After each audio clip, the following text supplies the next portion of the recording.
नहमदुहु व नसल्ली अला रसूलिल करीम अम्मा बाद। अरब में एक पहलवान था जिसको रुकाना कहा जाता था। रुकाना पहलवान वो इतना ताकतवर था, इतना मजबूत था कि अकेला वो पहलवान 1000 आदमियों का मुकाबला कर लेता था। यानी 1000 आदमी उसकी कुश्ती में उसका मुकाबला करें तो ये सब कोई पिछाड़ देता था और अकेला उन पर हावी हो जाता था। और मजबूत और वज़नी इतना ज़्यादा था कि मशहूर था कि अगर ऊँट को ज़िबा किया जाए और ऊँट की खाल के ऊपर उसको बिठाया जाए और अरब के नौजवान उस खाल को खींचते थे तो वो खाल फट जाती थी, लेकिन जहाँ वो बैठा होता था वहाँ वाला हिस्सा जो था वो हरकत नहीं करता था। इतना वो वज़नी था, इतना मजबूत था। तो अल्लाह के नबी सल्लल्लाहु अलैहि वसल्लम ने उसको इस्लाम की दावत दी।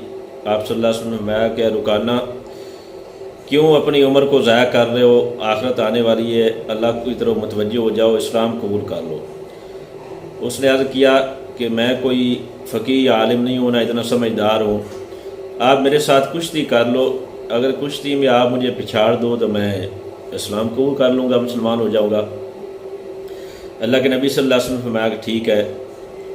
वो कुश्ती के मैदान में लंगोट कस कर आ गया और अल्लाह के नबी सल्लल्लाहु अलैहि वसल्लम ने भी अपनी आस्तीनें ऊपर चढ़ाई और मुकाबले के लिए आ गए।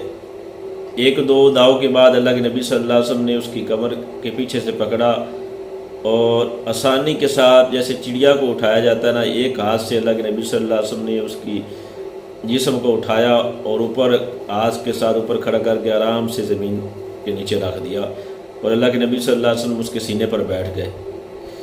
आप सल्लल्लाहु अलैहि वसल्लम ने फरमाया कि अब तो ईमान ले आओ, इस्लाम कबूल कर लो। वो हैरान हुआ, परेशान हुआ कि ये किस तरह हो गया कि इतना बड़ा वज़नी मेरा जिस्म है और आसानी के साथ मुझे नीचे रख दिया गया। उसको यकीन नहीं आया। उसने कहा ये दोबारा आप मेरे साथ कुश्ती करो, अगर दोबारा आपने मुझे पिछाड़ दिया तो मैं इस्लाम कबूल कर लूँगा। तो अल्लाह के नबी सल्लल्लाहु अलैहि वसल्लम ने फरमाया कि आओ बिस्मिल्लाह। फिर अल्लाह के नबी सल्लल्लाहु अलैहि वसल्लम ने एक दो दाव के बाद उसको कमर से पकड़ा और आसानी के साथ, जैसे चिड़िया को उठाया जाता है, आसानी के साथ एक हाथ से उठाया और ऊपर उसको उठाकर नीचे ज़मीन पर आराम से रख दिया। और अल्लाह के नबी सल्लल्लाहु अलैहि वसल्लम ने कहा कि अब तो इस्लाम ले आओ। वो हैरान हुआ, परेशान हुआ। उसने कहा कि मुझे यकीन नहीं आ रहा कि किस तरह आपने मुझे पिछाड़ दिया, मेरे इतने वज़नी आदमी को। तो आपके अंदर कोई ऐसी कुव्वत है, ऐसी ताकत है जिसने मुझे पिछाड़ दिया, नहीं तो मुझे इस तरह को पिछाड़ नहीं सकता। तो अल्लाह के नबी सल्लल्लाहु अलैहि वसल्लम ने फरमाया कि जो मेरे अंदर चीज़ है उसी चीज़ की तो मैं आपको दावत दे रहा हूँ कि आप कबूल कर लो इस्लाम। तो फ़ौरन उसने कलमा पढ़ा और वो इस्लाम के अंदर दाखिल हो गया और बड़ा मजबूत ईमान वाला बड़ा बना था और बड़ा पुख्ता ईमान वाला बना था और बड़े उसने दीन के काम भी किए थे।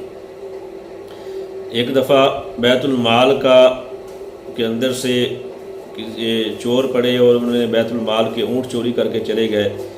सुबह पता चला तो अल्लाह के नबी सल्लल्लाहु अलैहि वसल्लम ने कई नौजवानों को उनके पीछे भेजने का इरादा किया ताकि ऊँट उनसे वापस लाया जाए। तो लुकाना पहलवान ने कहा कि अल्लाह के नबी सल्लल्लाहु अलैहि वसल्लम, मैं अकेला ही उनको काफ़ी हूँ, मैं अकेला उनको पकड़ कर ले आऊँगा। हालांकि वो रात को चोरी करके गए थे तो सुबह लुकाना पहलवान गया उनके पीछे, उनका ताक़ुब किया और सब चोरों को पकड़ कर ले आया और ऊँट भी उनसे वापस लिए और चोरों को भी पकड़ कर ले आया। अल्लाह के नबी सल्लल्लाहु अलैहि वसल्लम के सामने लाकर पेश कर दिया तो अल्लाह के नबी सल्लल्लाहु अलैहि वसल्लम ने सबको सज़ाएँ दी। तो जब इस्लाम के अंदर आदमी के अंदर तासुब ना हो तो आदमी इस्लाम के अंदर दाखिल हो जाता है और उसका अल्लाह जल्ल शानू कोई ना कोई ज़रिया बना देता है। तो अल्लाह की ज़ात से दुआ है कि अल्लाह ताला हमें भी इस्लाम की हक़ानियत को सही सही समझ कर उस पर अमल करने की तौफ़ीक़ दे। व आखिर दावाना अनिल हम्दुलिल्लाहि रब्बिल आलमीन।